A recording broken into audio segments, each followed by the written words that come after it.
नमस्कार दोस्तों। राज्यसभा के उपसभापति हरिवंश नारायण सिंह ने 29 जुलाई को सदन में बोलने के लिए जया बच्चन का नाम पुकारा। श्रीमती जया अमिताभ बच्चन जी। जया बच्चन खड़ी होकर सख्त लहजे में बोली, सर सिर्फ जया बच्चन बोलते तो काफ़ी हो जाता। यह जो कुछ नया तरीका निकला है कि महिलाएं अपने पति के नाम से जानी जाएंगी, उनका यानी कि महिलाओं का कोई अस्तित्व ही नहीं है, उनकी कोई उपलब्धि नहीं है अपने में। इस पर उपसभापति ने जवाब दिया, मैंने ऐसा इसलिए कहा क्योंकि यहाँ संसद से जुड़ा दस्तावेजों में यही पूरा नाम लिखा है।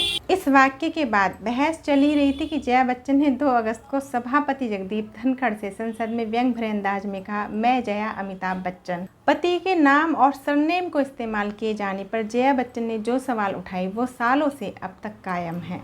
जया बच्चन मशहूर कलाकार हैं और समाजवादी पार्टी की राज्यसभा सांसद हैं। शादी से पहले वे जया भादुड़ी के नाम से मशहूर थीं। अमिताभ बच्चन से शादी के बाद वे जया बच्चन के नाम से जानी गईं। राज्यसभा के लिए दिए गए हलफनामे में उनका पूरा नाम जया अमिताभ बच्चन ही दर्ज है। हालांकि उन्होंने जिस तरह की प्रतिक्रिया दी, उसके बाद नाम और महिलाओं की पहचान पर चर्चा शुरू हो गई है। यह छोटा सा प्रकरण बड़ी बात की तरफ इशारा कर गया, यानी महिलाओं की पहचान क्या है।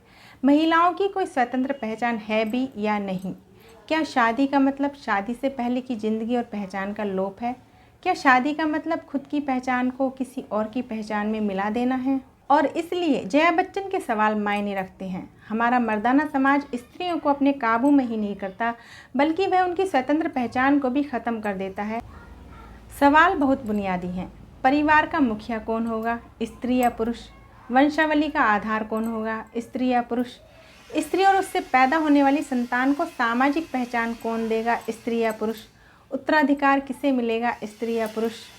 कानूनी कागजात में स्त्री किस नाम से पहचानी जाएगी? इन सब के जवाब की बुनियाद में मर्द है, इसलिए मर्दों की सत्ता है। स्त्री की पहचान की छटपटाहट में इन सबसे उपजा समानता का संघर्ष है। स्त्रियों की ज़िंदगी में पर्दे का सिर्फ एक रूप नहीं रहा है, उनकी पूरी शख्सियत को ही पर्दे में कैद करके रखा गया।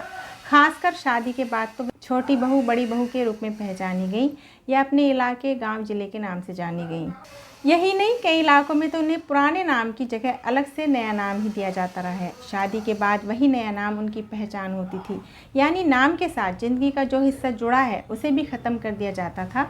तो क्या शादी लड़की के पुराने जीवन का अंत है? फलाने की बहू या फलाने की मिसेज या फलाने साहब की बीवी, यह पहचान के साथ ही इज्जत से भी जुड़ा हुआ है। जरा सोचिए, स्त्री के नाम के साथ पति के नाम का जुड़ाव कहीं संपत्ति पर अधिकार से भी तो नहीं जुड़ा है। एक ज़माना था जब चेहरा और आवाज़ के पर्दे के साथ साथ नाम का भी पर्दा था। जब वे पढ़ने लिखने लगी तो सार्वजनिक तौर पर नाम लिखने का मसला आया। नाम तो अपने आप में एक शख्स की पूरी पहचान देता है, उसे एक शख्स के रूप में खड़ा करता है। इसलिए उनके नाम तो थे, लेकिन वे सार्वजनिक नहीं किए जाते। शुरुआती दौर में लिखने वाली अनेक लड़कियां और स्त्रियां अपने पिता, पति या बेटों के नाम से जानी गईं। कई तो अज्ञात ही रह गईं, कईयों के नाम उनके ना रहने के बाद पता चले।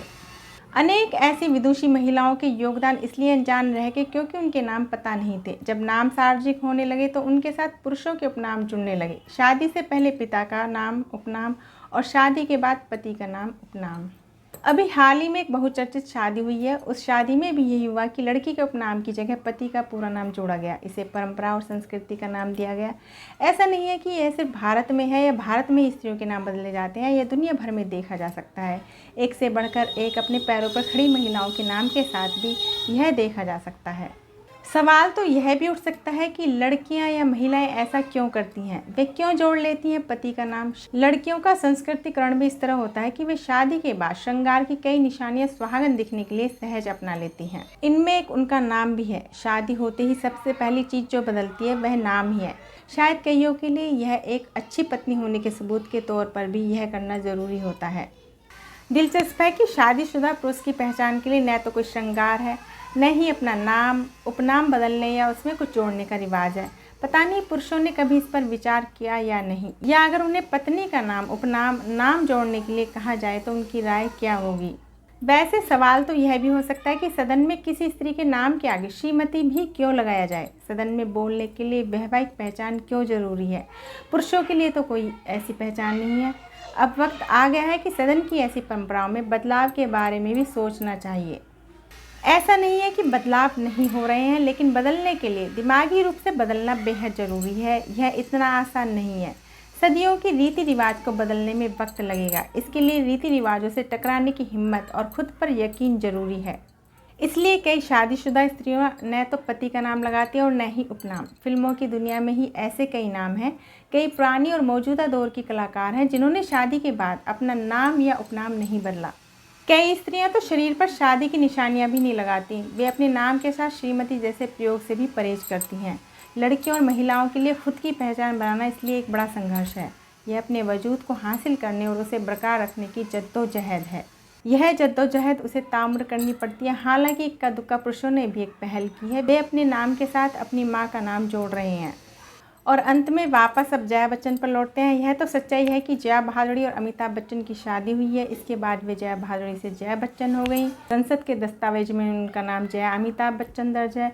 और जब अचानक उन्हें उपसभापति से अपने नाम के साथ अमिताभ बच्चन लगा सुनाई दिया तो उनके कानों को यह सुनना अटपटा लगा होगा। उन्हें अटपटा लगने में इतने साल लग गए। तब शायद उन्हें लगा कि अब जया का बचा क्या। जया बच्चन की प्रतिक्रिया को महसूस करने के लिए इसे समझना ज़रूरी है। उन्हें लगा कि एक झटके में उनकी पहचान, उनका काम, उनकी शख्सियत सब खत्म हो गई। उस नाम के साथ जो एक पहचान दी गई वह किसी और की पहचान, काम और शख्सियत से जुड़ी थी। इसलिए यह महज पति का नाम या उपनाम लगाने का मसला नहीं है, यह किसी के वजूद का मसला है। सवाल है, क्या लड़कियां और स्त्रियां भी इस तरह से सोच पाती हैं, या जब तक सोचती हैं तब तक देर हो चुकी होती है। क्या जया बच्चन ही सोचेंगी जिस नाम के पुकारे जाने पर उन्होंने ऐतराज़ जताया? क्या वे अपने उस नाम पर गौर करेंगी और बदलेंगी? अच्छी पहल के लिए कभी देर नहीं होती। तो आज की वीडियो में बस इतना ही। कल एक नई वीडियो के साथ फिर मिलेंगे। तब तक के लिए नमस्कार।